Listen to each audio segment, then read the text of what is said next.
Assalamualaikum warahmatullahi wabarakatuh. Baiklah, saya Mista Ujana dari Prodi Biologi semester 4 Universitas Pasir Pengarayan. Di sini saya akan memaparkan sedikit tentang materi yaitu retikulum endoplasma, aparat Golgi dan lisosom untuk memenuhi tugas mata kuliah biologi sel dan molekuler dengan dosen pengampu Bapak Jismi Mubarak. Nah, di sini baiklah untuk materi yang pertama langsung saja ya. Di sini merupakan pembahasan tentang sekresi protein melalui retikulum endoplasma dan badan Golgi. Nah, beberapa vesikel itu terbentuk dari membran plasma dan bergerak menuju sitoplasma. Vesikel endositik ini mungkin berfungsi dengan membran atau organel lain atau tetap utuh sebagai vesikel penyimpanan. Vesikel-vesikel lain yang terbentuk dari membran retikulum endoplasma dan badan Golgi dapat berfungsi dengan membran plasma. Vesikel eksositik ini kemudian dikeluarkan dari sel. Nah, yang pertama, beberapa rantai polipeptida memasuki lumen retikulum endoplasma dan akan diproses menjadi protein dan melalui jalur sekretori. Kemudian yang kedua ada lipid dibentuk di dalam membran retikulum endoplasma halus.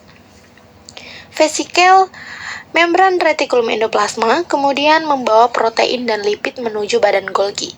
Yang selanjutnya, protein dan lipid hasil pemrosesan akan terjadi di dalam lumen badan Golgi. Beberapa modifikasi menyebabkannya dapat dikirim ke tujuan yang berbeda.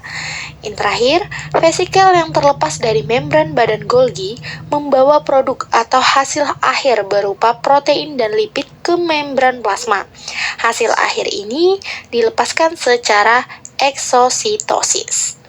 Nah, untuk materi yang selanjutnya ini merupakan fase-fase pembentukan lisosom dan aktivitasnya.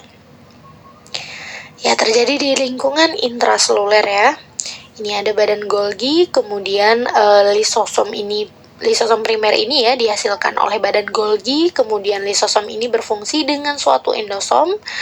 Kemudian molekul-molekul kecil hasil pencernaan berdifusi ke dalam sitoplasma. Kemudian materi yang tidak dicerna ini dibuang keluar sel saat terjadi fusi partikel dengan membran plasma. Nah, di sini ada lingkungan intraseluler, kemudian lingkungan ekstraseluler, ada membran plasma juga. Nah, ini teman-teman bisa lihat ya. Kemudian untuk yang selanjutnya ini merupakan tabel struktur dan fungsi organel-organel pada sel tumbuhan dan hewan. Nah, di sini ada organel, kemudian ada strukturnya, kemudian ada fungsinya. Untuk organel yang pertama itu ada ribosom. Nah, ribosom ini strukturnya tersusun dari protein, kemudian RNA ribosomal. Nah, ini berada bebas di dalam sitoplasma ataupun melekat pada retikulum endoplasma kasar.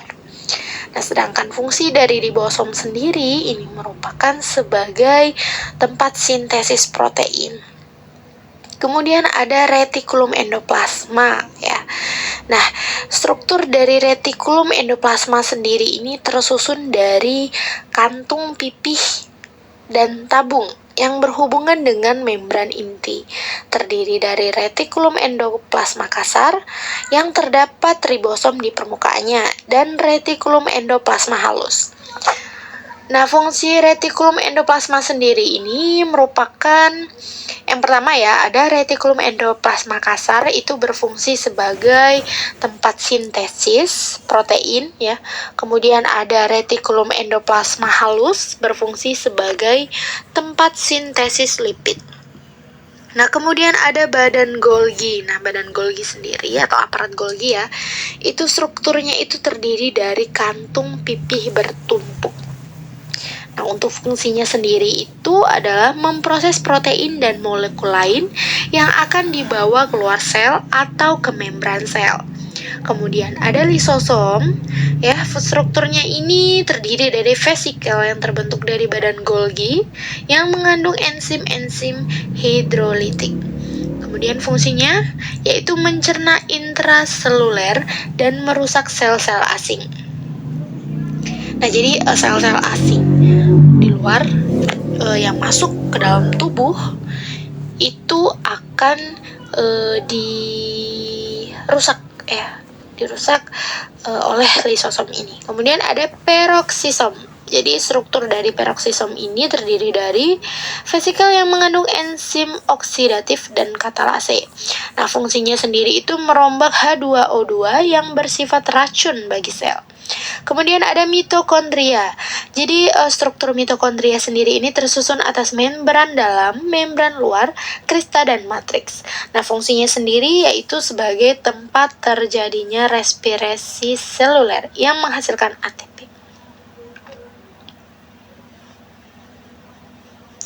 Nah, untuk yang selanjutnya ini ada ciri-ciri umumnya ya.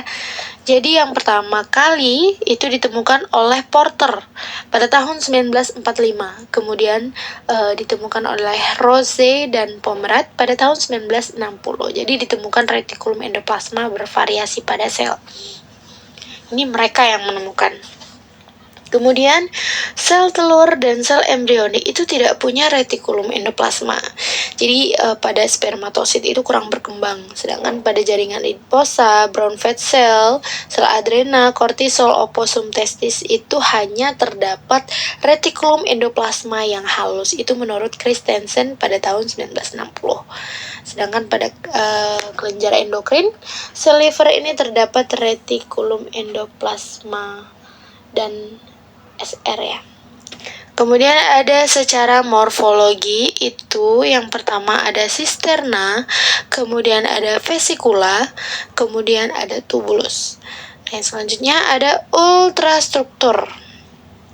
Jadi retikulum endoplasma ini bermembran tipis, kurang lebih 50-60 derajat.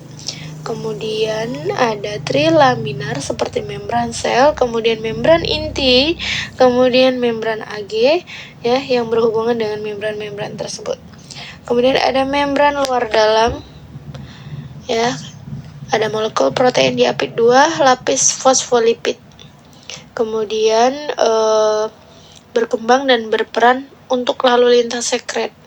Nah, menurut Palade pada tahun 1956, ini menemukan granula sekretoris pada retikulum endoplasma itu terdapat 2 tipe, yaitu retikulum endoplasma halus dan retikulum endoplasma kasar. Nah, ini merupakan asal mula retikulum endoplasma ya. Jadi membran RE ataupun retikulum endoplasma ini ya memiliki molekul inti, kemudian molekul plasma. Pada telopas ditemukan membentuk selubung inti atau evaginasi molekul inti. Kemudian Sekevich dan Palade ya, pada tahun 1966 RER ini dibentuk dahulu, baru kemudian SER. Nah, yang selanjutnya ada Leskel et al. Pada tahun 1971 dan Eitan dan Ohat pada tahun 1972 menyatakan bahwa suatu sel itu mempunyai membran lengkap dari induk dan tidak ada sintesis membran. Jadi sel itu tumbuh dengan ekspansi membrannya. Kemudian ini terdapat enzim membran retikulum endoplasma.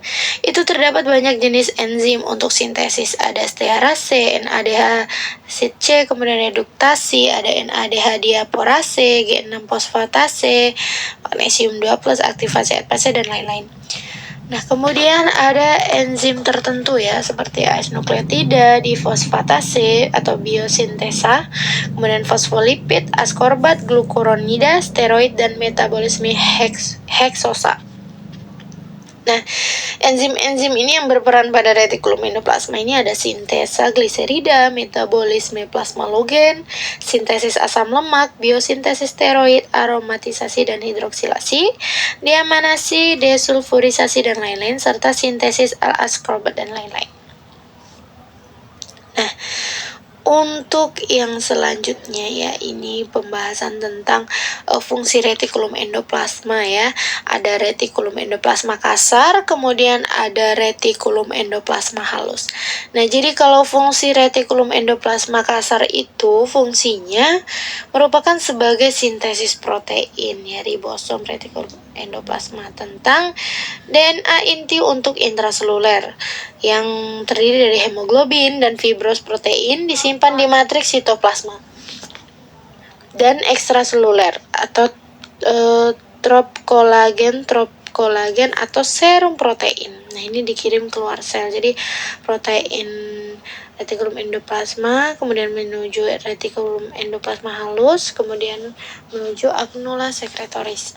Nah, sedangkan fungsi retikulum endoplasma halus sendiri itu ada sebagai sintesis lipid atau juga glukogenolisis, kemudian sintesis steroid, ya, kolesterol, gliserida, hormon testosteron dan progesteron.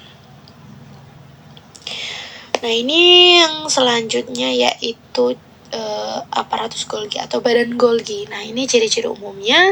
Yang pertama, itu berfungsi untuk biosintesis polisakarida.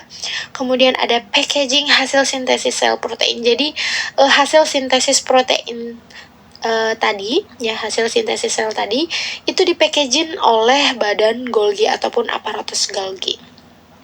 Nah, kemudian bersifat sekretoris, ya, vesikula sekretoris. Kemudian terdapat pada semua sel kecuali prokariot, mikoplasma, bakteri dan alga biru.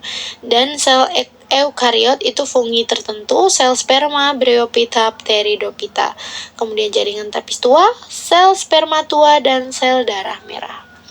Nah, kemudian aparatus Golgi ini, ya, jumlah pada tumbuhan itu bervariasi sampai ratusan. Jadi pada jaringan akar jagung dan rhizoid alga itu sekitar 25.000. Kemudian terdapat hanya satu alga pada oosit chordata. Ya. Tetapi pada oosit chordata merupakan sangat banyak gitu loh. Nah, jadi kalau pada alga, ya, jadi pada chordata inilah aparatus Golgi itu ada gitu. Selain oosit chordata itu tidak terdapat aparatus Golgi atau badan Golgi. Nah, kemudian yang selanjutnya ini morfologinya. Jadi panjangnya itu sekitar 1 sampai 3, kemudian tingginya 0,5. Ini pada sel tumbuhan dan sama juga ya pada sel hewan. Kemudian bentuknya itu seperti piringan, pipih, punya kompartemen seperti lempengan atau sisterna, ya, ada tubulus atau bagian tepi atau periferal dan vesikula serta vakuola Golgi. Sedangkan komposisi kimia dari aparatus Golgi ini sendiri merupakan banyak fosfolipid atau sefalin dan lisitin, protein, enzim, ATPase dan lain-lain. Karotenoid, asam lemak, dan vitamin C. Kemudian ada fungsinya, ya, fungsi aparatus Golgi sendiri ini sebagai pembentukan vesikola sekretoris, kemudian pembentukan membran plasma, pembentukan dinding sel tumbuhan, serta fungsi lainnya itu sebagai pembentukan akrosoma, substansi yolk, granula korteks, ya, pada ovum, kemudian badan tubular pada sel endotelium. Nah, masuk ke yang lisosom, ya, teman-teman. Lisosom ini mempunyai ciri-ciri umum, ya, artinya ciri-ciri sebagian besar begitu, ya. Nah, struktur dari lisosom ini terdiri dari vesikula yang kecil, ya, kemudian bermembran atau digesti intraseluler. Kemudian terdapat pada sel hewan yang bersifat sekretoris. Itu terdapat pada sel pankreas, liver, leukosit, limpa, dan ginjal. Serta banyak tersebar merata di dalam sitoplasma sebagai makrofag.